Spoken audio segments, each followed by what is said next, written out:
अस्सलाम वालेकुम friends, I am Hamna Mir and welcome back to my YouTube channel English Flyers. Friend, आज मैं आपके साथ शेयर करूंगी रोमांटिक एज। लिटरेचर में जो रोमांटिक एज है उसको डिस्कस करूंगी। रोमांटिक एज क्यों इम्पॉर्टेंट थी, किस वजह से थी, कौन कौन से पोइट गुजरे हैं, प्रोज राइटर गुजरे हैं और नावलिस्ट गुजरे हैं। So let's get into the video. Friend, जो रोमांटिक एज है लिटरेचर में वो स्टार्ट हुई थी 1798 से 1832 और इसका major genre, writing style, content है वो हमारा पोइट्री है।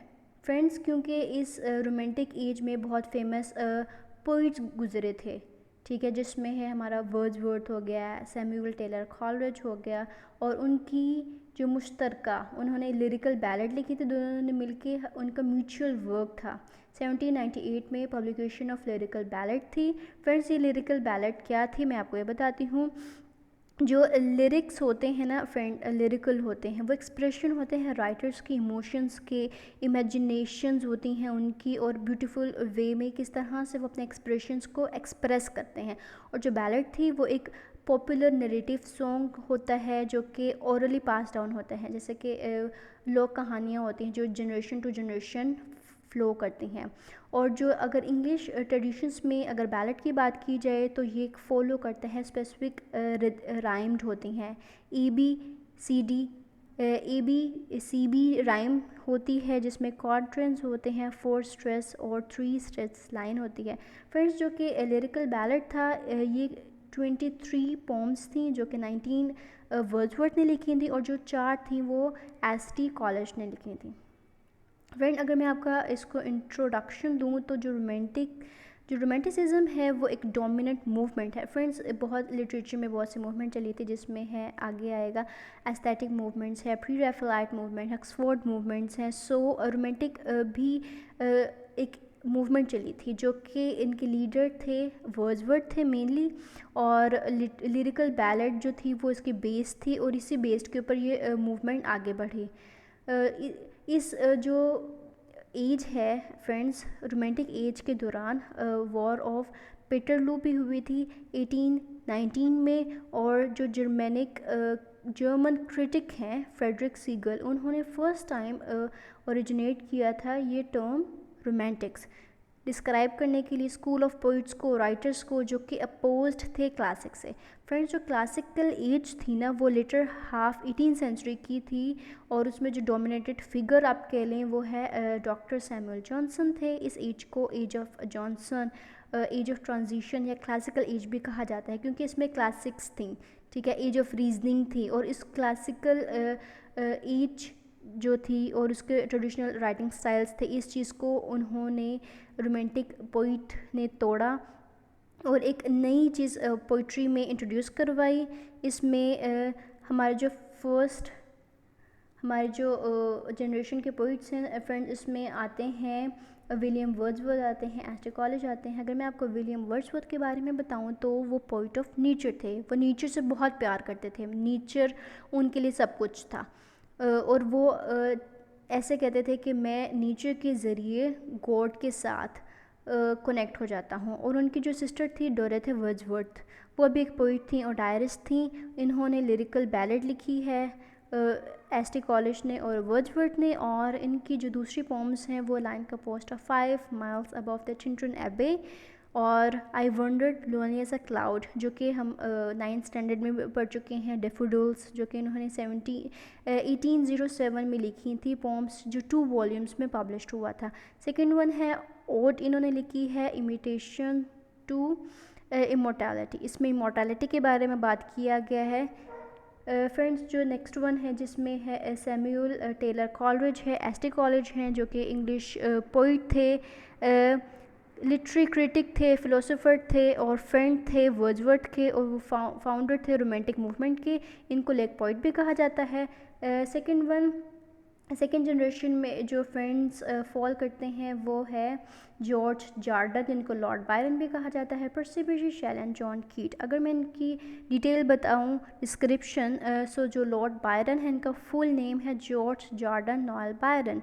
जो जॉर्ज बायरन है वो फेमस थे अपनी लेंथी पोम्स के बारे में, जैसे कि जो डॉन, जॉन है, चाइल्ड, हरोल्ड है, पिलग्रिमेज, और शॉर्ट लिरिक है शी वॉक्स इन ब्यूटी। जो सेकंड है हमारा Percy Shelley, P B. Shelley. Friends वो एक फ़ाइन लिरिक एपिक पोइट थे इंग्लिश लैंग्वेज के। क्लासिकल पोइम्स की वजह से बहुत ज़्यादा जाने जाते थे। इन्होंने Ozymandias, the triumph of life जो इनकी अनफिनिश्ड गुजरी है, और ode to the west wind लिखी है। और जो जॉन कीट थे फ्रेंड्स, ये बहुत ज़्यादा फेमस पोइट थे रोमांटिक एज के। उन्होंने ये सेकेंड जनरेशन में फॉल करते हैं। ये ओड की वजह से बहुत ज़्यादा फेमस थे फ्रेंड्स। इन्होंने ode of Keats, ode of melancholy, ode of nightingale, ode of Psyche, ode of Grecian urn, ode of autumn, ode of indolence. Friend ये एमसीक्यू आ सकता है कि जो कीट थे वो किस वजह से मशहूर थे, वो ओड की वजह से मशहूर थे। जो हमारा थर्ड ग्रुप आता है इसमें स्कॉट ग्रुप है, जिसमें है सर वॉल्टर स्कॉट है, कैम्पबेल है, थॉमस मोरो है। फ्रेंड्स अब आगे हम बात करते हैं नॉवलिस्ट के बारे में। कौन कौन से नॉवलिस्ट गुजरी हैं, जिसमें है सर वॉल्टर स्कॉट है, और जेन ऑस्टन है, मेरी शेले है, एंड रेडक्लिफ है। फर्स्ट हम सर वॉल्टर स्कॉट के बारे में बात करते हैं। सर वॉल्टर स्कॉट जो थे वो हिस्टोरिकल नॉवलिस्ट थे, प्ले राइट थे, पोइट थे। इन्होंने रॉब रॉय लिखी है, old mortality and the lady of lake लिखी है। फ्रेंड्स जो जेन ऑस्टन थी ये सोशल नॉवलिस्ट थी, ठीक है, सोसाइटी के बारे में ज़्यादा बात करती थी, और ये बॉर्न हुई थी स्टीवेंसन हैम्पशायर में 1775 में। इन्होंने एमा pride and prejudice, persuasion, northern एबे, सेंस एंड सेंसिबिलिटी लिखी है। द नेक्स्ट वन है हमारी मैरी शेले है।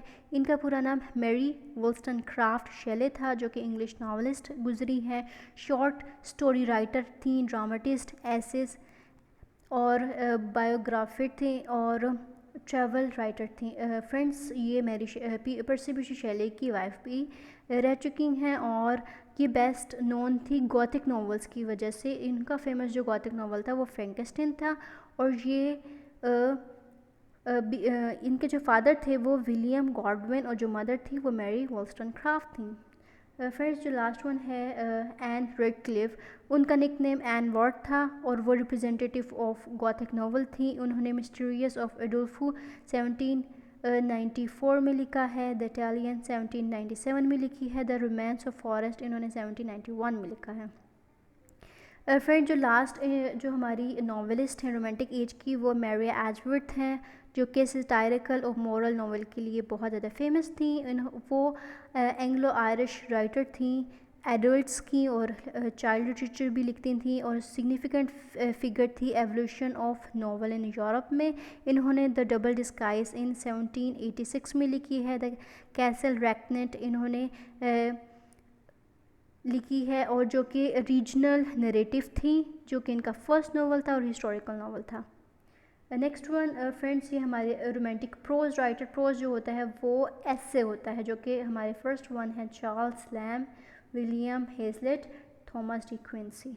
फ्रेंड्स जो फर्स्ट वन है जो चार्ल्स लैम हैं वो बोर्न हुए थे लंदन में, इंग्लिश राइटर एसेस थे। वो अपने बेस्ट नोन थे एसएफ इलिया की वजह से, और चाइल्ड के लिए उन्होंने द टेल्स फ्रॉम शेक्सपियर लिखी थी, और जो कि उन्होंने अपनी बहन के साथ मिलकर लिखी थी 1764 टू 1847 में।